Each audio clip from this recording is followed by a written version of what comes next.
the statement I want to read here is about the judiciary-executive deal should get Kenyans worried. We raised alarm when information emerged that the head of the judiciary, Madam Martha Koome, was seeking a meeting with the head of the executive, Mr William Ruto, supposedly to iron out differences between the two branches of government. This followed a threat by Ruto and some members of his party and the administration against the judiciary, following a string of unfavorable rulings against the executive. We warned that there was more than met the eye in the threats by Ruto and the request for a meeting by Madam Koome. We warned then that Mr. Ruto's real intention was to complete the capture of the branches of the government by the executive by taking over the judiciary, force it to forever rule in his favor, in addition to populating the institution with the loyalists. We also warned that in this entire plan, the judiciary was showing signs of willingness to prostrate itself before the presidency in an arrangement that spells grave danger for the rule of law and the entire country. We now know what transpired at a State House meeting, and it is completely different from the lie the country was fed after that event. We can now confirm that there exists an elaborate plan that will allow Mr. Ruto to appoint friendly judges to the judiciary with the complete concurrence of Chief Justice Koome. This was among the issues discussed and agreed on during the ill-advised meeting between Ruto and Koome at State House.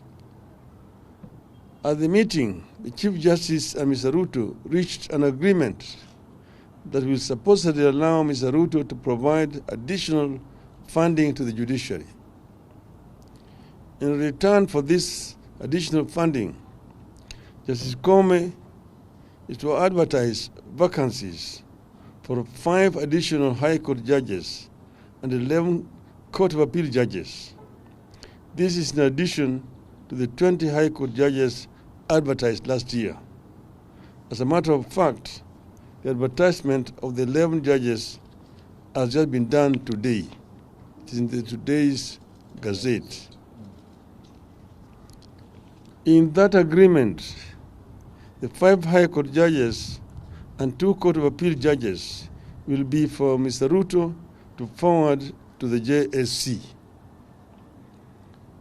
And he floated the names. Immediate former IBC chairman, Mr. Wafula Chebukati, and former IBC chairman, Ahmed Isaac Hassan, are to be appointed as Court of Appeal judges, with Chebukati later being elevated as the Chief Justice before the 2027 general elections. The targeting of the High Court and the Court of Appeal by Ruto is intentional. The administration believes it has completely captured the Supreme Court and now wants to target the problematic lower courts by stuffing them with loyalists with the cooperation of the Chief Justice.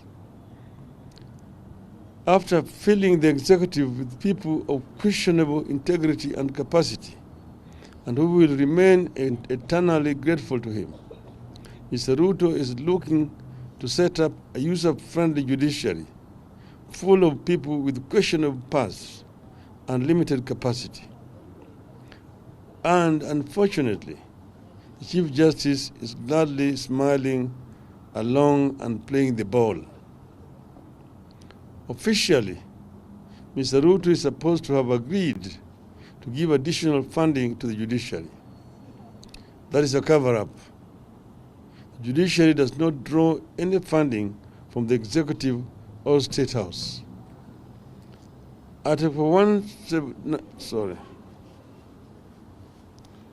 Article 173 of the Constitution of Kenya established the Judiciary Fund, which is administered by the Chief Justice, Registrar of the Judiciary. Which is administered by the Chief Registrar of the Judiciary. The provision of the Judiciary Fund as contained in Article 173 states as follows. 1. There is established a fund to be known as the Judiciary Fund, which shall be administered by the Chief Registrar of the Judiciary. 2. The fund shall be used for administrative expenses of the judiciary and such other purposes as may be necessary for the discharge of the functions of the judiciary. 3. Each financial year, the Chief Registrar shall prepare estimates of expenditure for the following year and submit them to the National Assembly for approval. 4. Upon approval by the National Assembly, the expenditure of the judiciary shall be a charge on the consolidated fund, and the fund shall be paid directly into the Judiciary Fund. 5. Parliament shall enact legislation to provide for the regulation of the fund. The presidency cannot allocate any money to the judiciary. Madam Koome knows this, and yet has willingly proceeded to associate herself with and endorse an illegality. Where Koome sought money from the State House and not from Parliament, only she can explain, but it spells doom. To the best of our knowledge, the judiciary has never said that it submitted budget estimates to Parliament and it was rejected.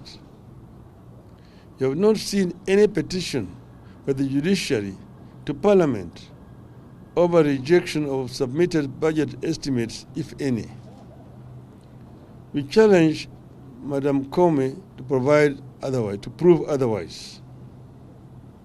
Ruto is engaged in maneuvers designed to mitigate the ability of the courts to act as a check against the executive power at a time he has already muzzled legislative power through the capture of Parliament.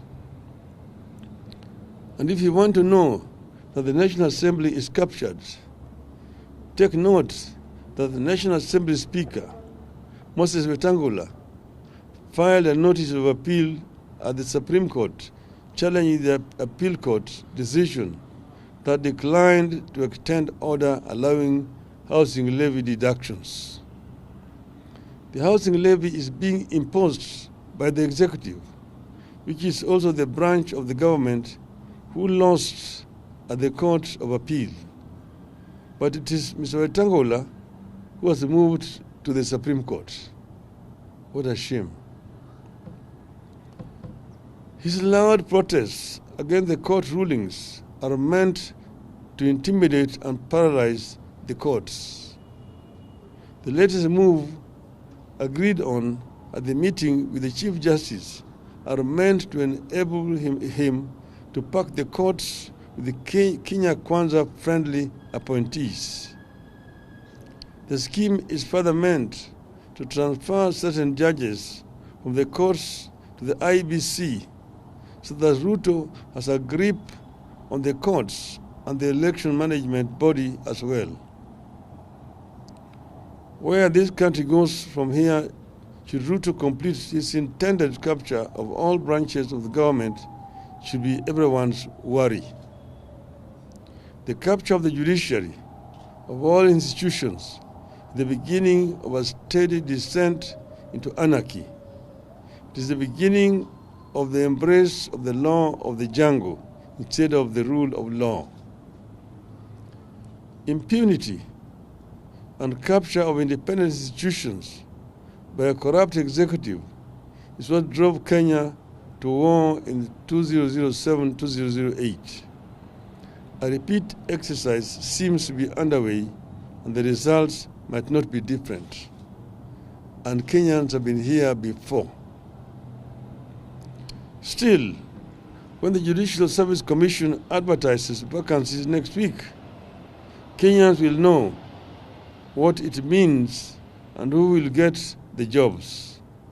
It means 5 new judges picked by Mr. Ruto for the High Court and 2 judges in the name of Chebukati and Hassan, equally picked by Ruto. And the descent into the abyss will get a new momentum. In the meantime, we challenge Mr. Ruto and Madam Koome to tell the truth about their meeting. End of statement. Swali.